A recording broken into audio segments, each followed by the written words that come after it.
안녕하세요. 아, 네, 오늘은 제54과입니다. 제4계명인데요. 지난 시간에 이어서 안식일의 의미에 대해서 계속 공부해 보도록 하겠습니다. 어,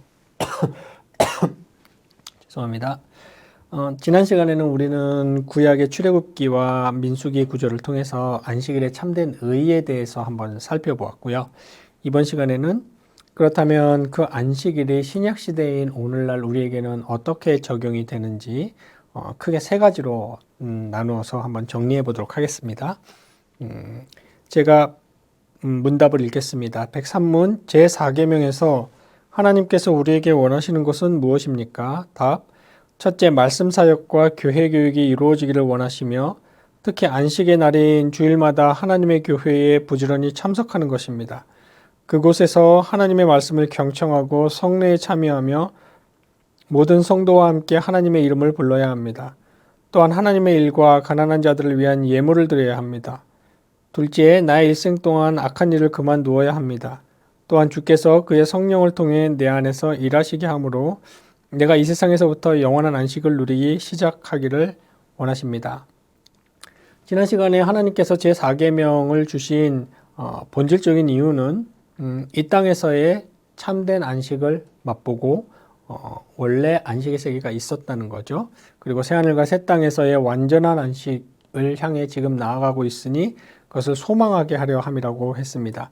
그래서 예수님께서도 유대 지도자들, 종교 지도자들과는 달리 안식일이 사람을 위해 있다. 사람이 안식일을 위해 있는 것이 아니라고 했습니다. 오늘 세 가지 중에 먼저 첫 번째로 우리가 분명히 하고 넘어가야 할 것은 구약적 의미의 안식일은 폐지되었다는 사실입니다. 달리 말하자면 예수 그리스도께서 율법이 요구하는 안식의 모든 의의를 완벽히 성취하셨습니다. 그래서 한 주일에 7일째 되는 날, 그러니까 구약에서의 안식일이죠. 오늘날로 치면 토요일입니다.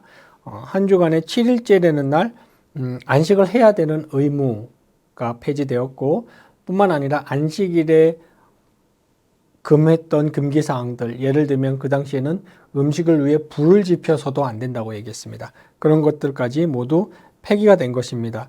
인간에게 참된 안식을 주는 유일한 주체시고 또 안식일의 참 주인이신 그분이 오셔서 모두 성취하셨기 때문이죠. 또 두 번째, 그와 관련해서 그렇다면 우리는 이 안식일을 아예 생각지 말고 폐지시켜야 됩니까? 그렇지 않습니다.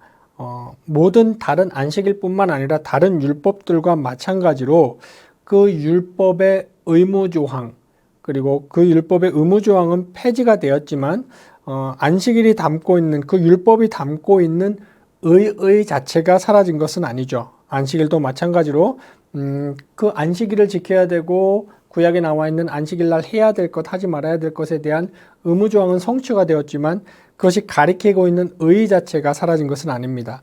오히려 신약시대에는 훨씬 높은 수준의 차원인, 그러니까 두 가지가 되겠네요. 자발성과 감사. 다시 말씀드립니다. 자발성과 감사의 차원. 훨씬 고차원이죠. 무엇에 비해서 고차원이라는 겁니까? 그것을 이행하고 불이행하는 것에 따라서 내가 복받을까 저주받을까 살아남을까 죽임을 당할까 이런 차원이 아니고 훨씬 고상한 차원인 자발성과 감사의 차원에서 우리는 그 의의를 지키고 준행해야 될 의무가 아직 남아있는 겁니다. 구약시대 선지자들은 안식일에 하나님께 예배, 그러니까 그 당시에 제사와 경배를 중심으로 해서 모든 일에서 손을 떼고 하나님과 교제의 결속을 다지는 일에 전념했습니다. 다른 날은 그렇지 않다는 말이 아닙니다. 다른 날도 성도들은 하나님과의 결속을 다지고 삶으로서의 예배, 온갖 공예배를 드리지만 그날은 특별히 더욱 전념한다는 그런 의미가 있는 것입니다. 그래서 오늘날 그 안식일이 가리키고 있는 의의는 마지막 일곱째 날인 토요일 안식일 날 하지 않고 우리는 성경의 표현대로 안식 후 첫날, 즉 주님께서 부활하신 날, 오늘날 우리가 부르는 주일날 똑같이 예배를 중심으로 해서 하나님과의 교제의 결속에 다지는데 집중하고 힘쓰고 있고, 이것은 다시 말씀드리지만 구약의 의의와 동기보다는 훨씬 높은 차원의 예수님께서 성취하신 자발성과 감사의 차원에서 고상하고 높은 차원에서 이 의를 기려야 할 의무가 우리에게 여전히 있다고 하겠습니다. 세 번째는 오늘 우리 교리 문답이 그래서 신약시대의 성도들이 이렇게 하는 방식을 두 가지로 말해줍니다. 첫 번째는 주일에 모여서 예배를 드리고 교회 교육에 참석하며 헌금을 드리는 겁니다. 예배와 교회 프로그램 참석, 교회 교육, 특히 교육의 참석을 통해서 그리고 주의 일과 가난한 자들을 위한 헌금을 드리는 것을 통해서 이 오늘날 신약 성도들의 안식일을 지키는 것을 실행할 수 있고요. 또 두 번째는 오늘 우리 문답이 말하는 악한 일을 그만두어야 한다고 얘기했습니다. 악한 일을 그만두어야 한다고 말한 이유는 우리가 이 땅에서 참된 인간이 하나님 안에서 누리는 완전한 세상에서 있었던 그 안식을 누리고 또 그 완전한 세상의 회복을 향하여 나가고 있는 그 참된 안식을 바라고 소망하는데 가장 방해가 되는 것이 죄입니다. 악행이죠. 다른 말로 하자면 죄와 악행이 많으면 많을수록 우리는 안식을 누릴 수 없습니다. 불안과 근심과 걱정과 초조와 하루하루 그렇게 살아갈 수밖에 없는 것이죠.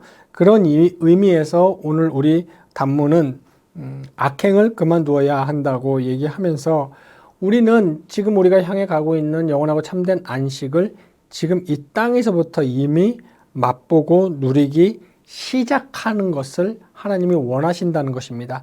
제가 다른 성경 공부 시간이나 특강 때 몇 번 말씀드렸지만 오늘날 이 상태를 종말론적 긴장이라고 해서 우리는 여전히 부족하고 유한한 이 세상에 살고 있지만 하나님의 완전한 세상은 이미 이 땅에 들어와 있다고 말씀드렸습니다. 그래서 요만큼 겹친 곳을 우리는 종말 상태다, 긴장 가운데 있다라고 얘기하는데 우리는 그 땅의 가치를 추구하며 살아가지만 이 땅에서 살고 있는 것입니다.